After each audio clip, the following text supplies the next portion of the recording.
how are you going to do all this? So let's skip forward. And this is the part that I really wish that someone would have explained to us when we all went out there and started looking for our first jobs.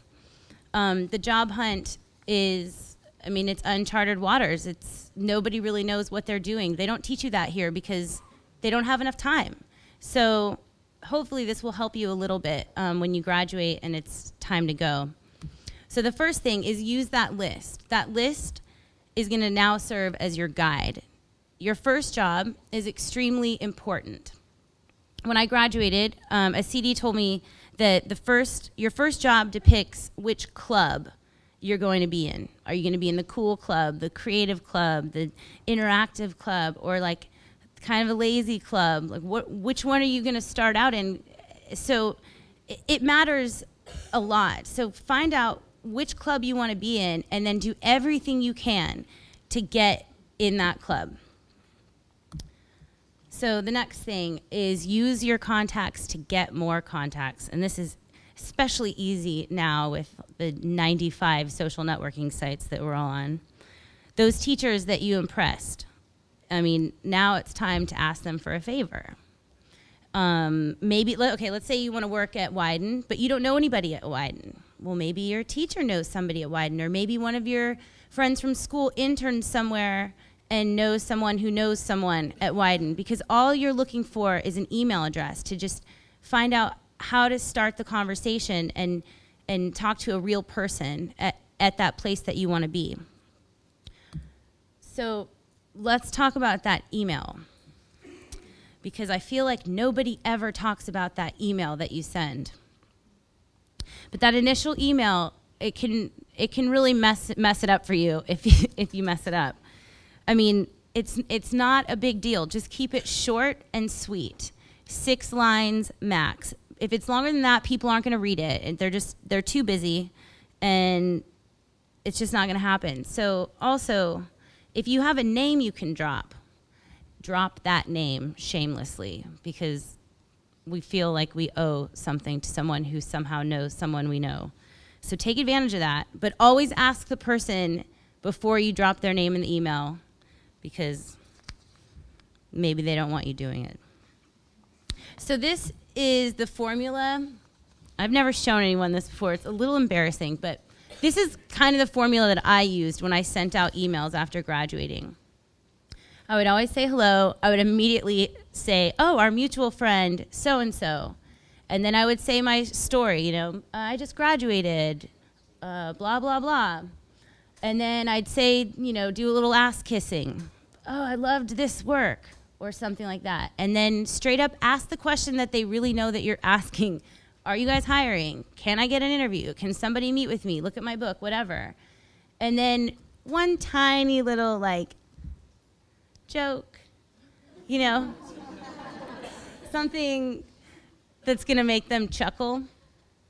And then you say thank you, and then you write your name. But this is important. When I say tiny joke, I mean tiny. Like, none of this like, so, all right, you know, just like it could be as simple as like just a word that makes you look casual and confident, like you didn't sit there and overthink it for 10 hours and make so many versions of the email that now there's a typo in there that you can't even see anymore. And if you aren't funny, it's okay. Don't make a joke, because that's the worst. And then this part, especially ladies, listen to me. If you have to do an exclamation point, just do one. I don't know why, but it makes us girls seem like cheerleaders or something. And just don't paint yourself in that light before you have the chance to get in there and show them how squeaky you really are. Okay, so the next thing is be patient. Not everyone is going to write you back, but that's okay. It doesn't mean that they hate you. It means that they're busy and they forgot. I mean, they barely have time to write their husbands and wives back. So they may not have time to write some random person that they don't know. And it's okay to write someone like every 10 days or so, like, hey, you know, just checking in, I sent you an email. And actually another thing I haven't thought of until right now if you reply to your own email instead of sending a fresh one, they're not going to remember your name, but they'll be like, oh shit, that person already wrote me and I didn't write them back. And then you know, they can kind of scroll down and be like, oh yeah, I forgot to write that person back. So that's another little trick that can help. But just be patient, because they really don't even owe you a response. So just don't get mad. The next thing, don't settle until you have to. When I graduated, I was determined to land a good job because I knew that I could handle it. I just needed to talk somebody into giving me a chance to prove it. So I ended up freelancing for 6 months between graduating and accepting my full-time position. But if I hadn't have held out as long as I did, I wouldn't have gotten the job at Johannes Leonardo, because they were a new startup shop, and they weren't hiring yet. They didn't even exist when I graduated. So, I mean, really holding out, it ended up paying off for me. So just be true to yourself, and if you know what you want, make it happen. Obviously, we all have to eat. Like, I was gonna freelance I was gonna, you know, hold out as long as I could, but if it came down to like, well, I need to pay my rent and I can't book any work, then I would have gone and worked at Burger King. I don't care. So, I mean, I'm saying be realistic about it, but just put that goal in your head and do everything you can to make it happen. And the next thing is really swing for the fences. So remember how I said I really wanted to work at Crispin when I was in school, and it was like the thing that just ate me up inside. So I interned there, and I did well, and then they were all like, cool, right? And then I graduated, and I sent them an email, just like we had discussed. I sent an email to their recruiter, and she didn't write me back. Suddenly, she wasn't writing me back. I think for like 2 months, I would send an email like every week and a half, like, hello, looking for that interview. And at one point, I went from being nervous to being sad to being just straight up pissed off. So I was out of things to do. So I decided to swing for the fences. So I emailed Alex. When I was interning, he said in a meeting that advertising is this thing that is going to kick you in the balls, but you have to just spread your legs and enjoy it. So I don't know why that really resonated with me. So I wrote him this email. It says, hi, Alex. I know the longer this is, the odds of you reading it equals not as good. So I interned at CPB last January through April. I sold 4 radio spots. I got many other things into meetings, which I can show you. I sent you a card 2 months ago. I just graduated from Miami Ad School a week ago.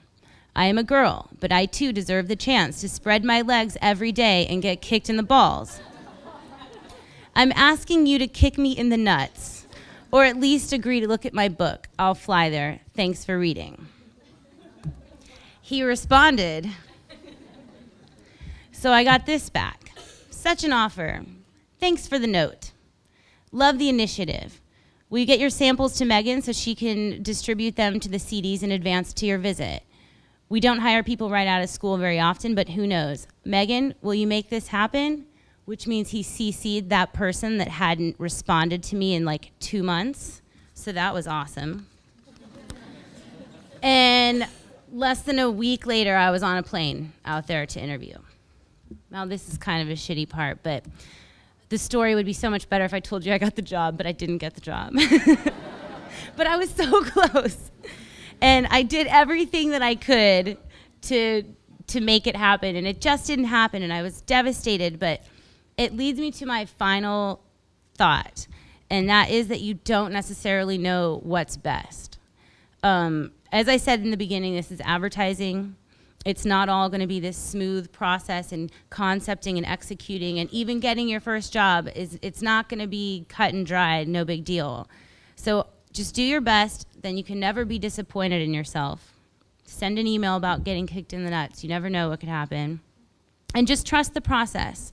And if you keep banging on that advertising door, eventually someone awesome is going to open it and let you in. So that's it.